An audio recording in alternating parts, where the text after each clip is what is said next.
지금 우리는 이제 4차 산업혁명 시대를 살고 있는데 과학 문명의 급진적인 발전과 물질적인 풍요 가운데서 우리가 살아가고 있다라고 하는 것입니다.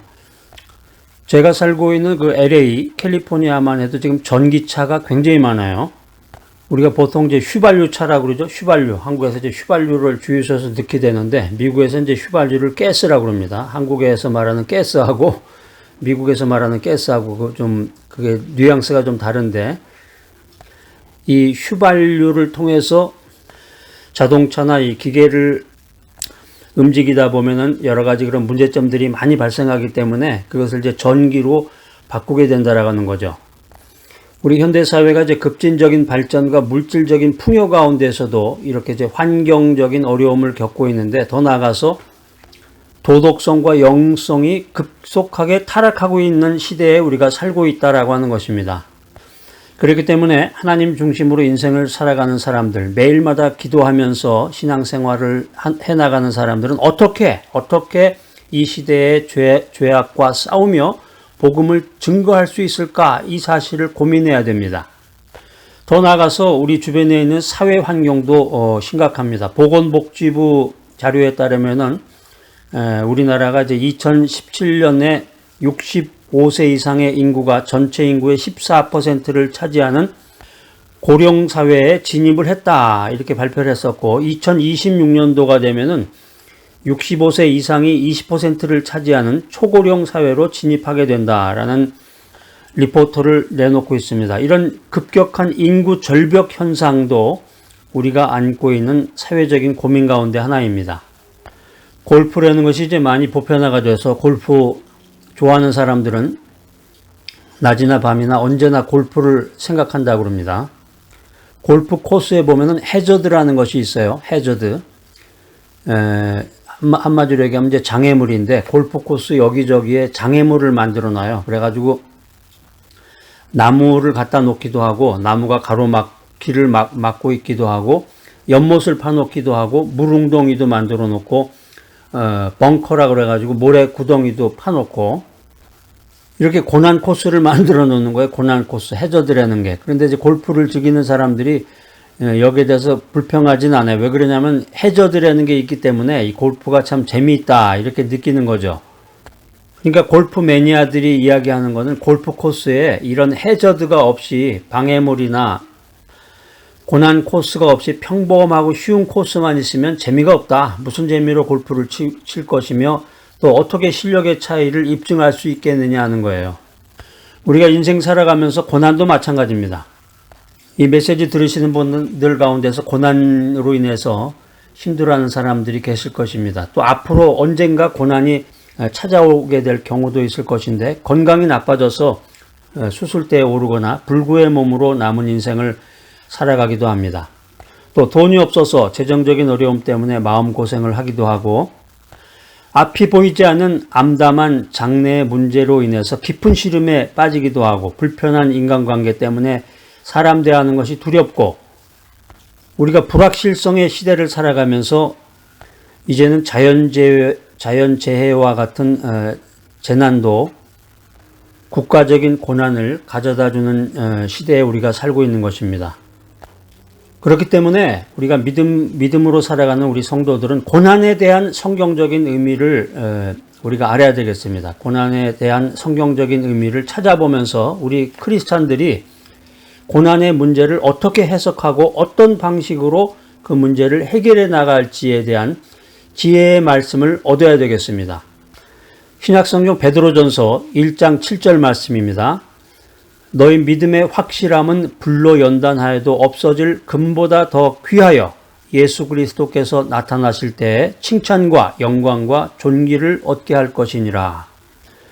특별히 베드로전서 1장에 보면은 고난의 유익에 대해서 우리들에게 권면하고 있는데, 우리 인생이라고 하는 것은 시련을 통해서 우리 믿음이 더 단련된다, 이 사실을 알고 이 사실을 깨달아야 되겠습니다.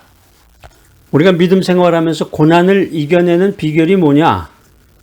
고난을 극복하고 고난을 이겨내는 세 가지 비결에 대해서 그 엑기스를 여러분들에게 오늘 알려드리도록 하겠습니다. 첫 번째는 세상에는 고생하는 사람들이 많다는 것입니다. 우리 주변에 보면은 아주 잘 나가는 사람들 있죠. 아주 그냥 멋진 옷을 사 입고 또 해외여행도 다니면서 사람들 이야기가 저 사람 성공했어. 저 사람 자녀들이 다 잘 됐어. 아들, 딸들 참 유명대학 들어가고 뭐 유학도 가고 뭐 정말 잘 됐어요. 모든 일이 다 잘 돼서 정말 성공적인 인생을 살아가는 사람들이야. 모든 일이 잘 돼서 성공적인 인생을 사는 것 같이 보이는 사람도 남모르는 고통이 있다는 거예요. 남모르는 고통이 있다. 이 죄악이 만연한 세상에서 이 고난과 고통을 피할 수 있는 사람은 아무도 없다. 아무도 없다. 이 사실을 성경은 우리들에게 권면하고 있습니다. 고통당하는 사람에게는 말보다는 같은 어려움을 당하는 사람이 실제적인 도움이 됩니다. 요즘에 이제 자영업자들, 소상공인들이 참 어려움을 많이 겪고 있는데 사업에 실패한 사람의 말 한마디가 또 사업을 운영하는 사람에게는 진정한 위로가 될 수 있습니다. 우리가 믿음으로 기도하면서 영적으로 해석할 때 내가 이런 고난을 당하는구나. 내가 지금 몸이 불편하구나. 내가 지금 재정적인 어려움을 당하고 있구나. 내가 인간관계에서 이런 실패를 당했구나. 내가 자녀들로 인해서 이런 고통을 당하고 있구나. 이런 고난을 당할 때 나중에 나와 같은 고난을 당하는 사람을 내가 위로할 수 있구나. 이런 영적인 능력을 가져야 되겠습니다. 고난을 통해서 얻은 두 번째 지혜는 지나고 보면은 이 고생이라는 것은 잠깐이다. 주머니에 돈 한 푼 없을 때, 사람들이 무시할 때, 또 직장에서 쫓겨났을 때, 여러분들 한번 가만히 생각해 보세요. 젊었을 때 그런 어려움들 많이 겪었었죠? 그런 고통 가운데 있을 때 당하는 기간이 아주 길게 느껴졌습니다. 그런데 지금 생각해 보니까는 주마등 같이 잠깐 있었던 추억에 불과하구나 이런 생각을 갖게 됩니다. 고통을 느끼고 힘들고 어려운 그때 그 순간에 지금 생각하는 것처럼 잠깐이다 이렇게만 느낄 수가 있었다 그러면은 훨씬 더 그 어려운 시기를 수월하게 지낼 수 있었을 텐데 그런 아쉬움도 들어요. 오늘 이 메시지 들으시는 분들 가운데서 지금 현재 고통을 당하시는 분들도 계실 거예요. 몸이 불편하다든가 갑작스럽게 뭐 암 선고를 받았다든가 금전적인 어려움 또 인간관계나 가족으로 인해서 힘든 순간에 계신 분들이 있을 텐데 지금 당하는 고난이 1년, 2년 또 그 이상이 될 수도 있어요. 그렇지만 길게 느껴지겠지만은 우리가 살아가는 그 일생에 비하면은 일부다라는 거예요. 일부다. 그러니까 우리가 멀리 봐야 돼. 멀리. 조금 더 멀리 내다볼 수가 있다고 하면은 우리가 지금 당하는 이 고난은 작게 짧게 만들 수 있다는 것입니다. 지금은 우리가 고난을 당하지만 그것이 영원히 계속되지 않는다라고 하는 것입니다. 이게 맞는 말이죠?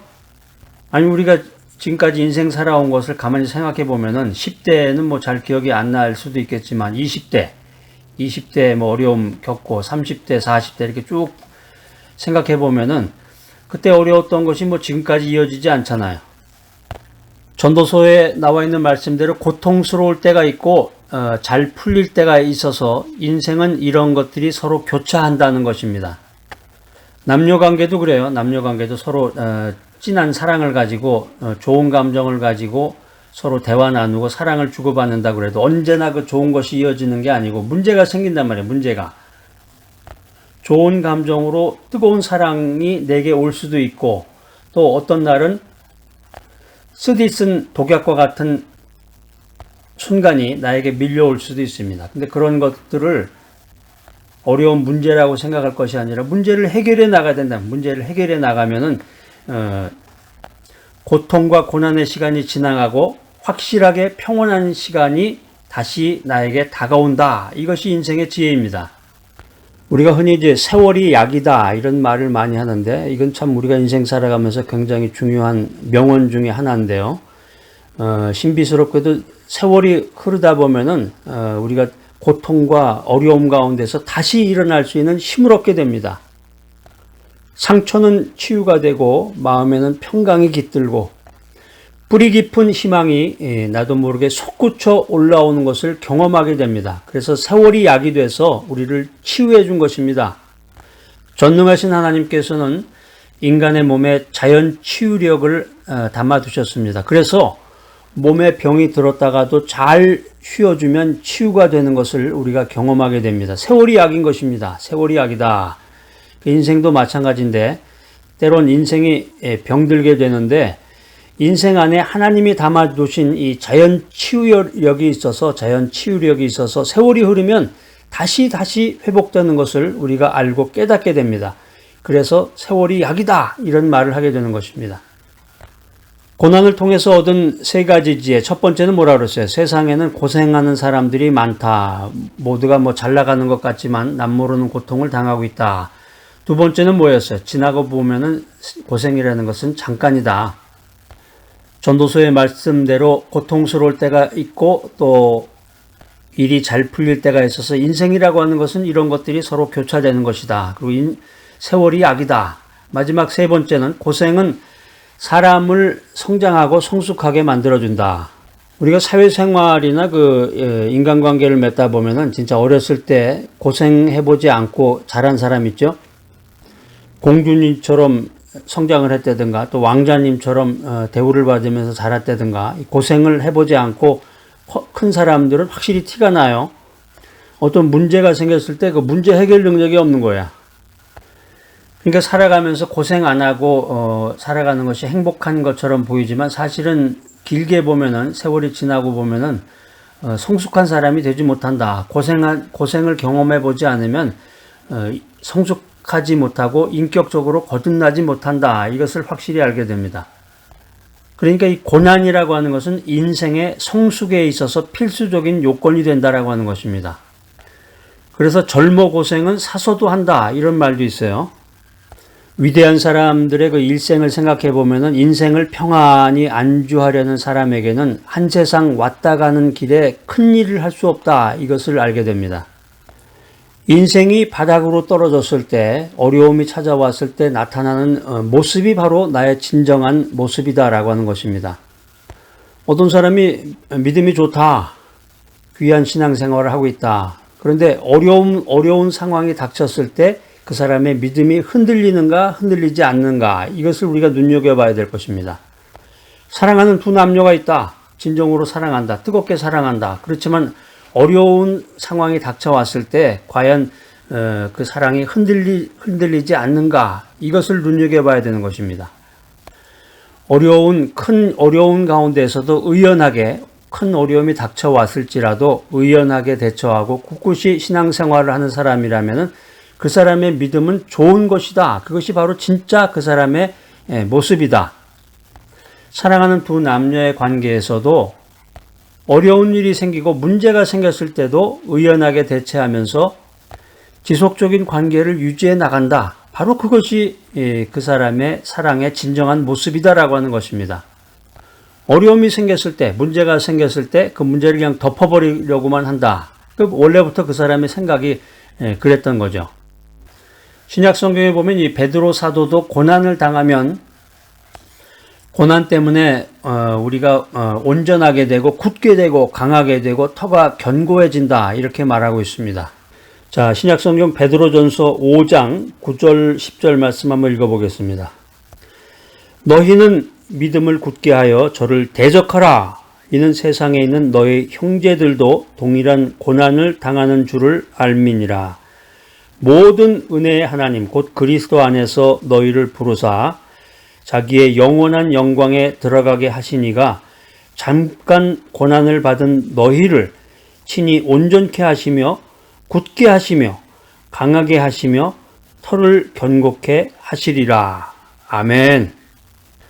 비즈니스 하면서 사업하는 과정에서 고생을 해보고 망하기도 하고 부도도 나보고 이런 사람이 시간이 지났을 때 꾸준히 노력을 했을 때 큰 기업가가 될 수 있다라고 하는 것입니다.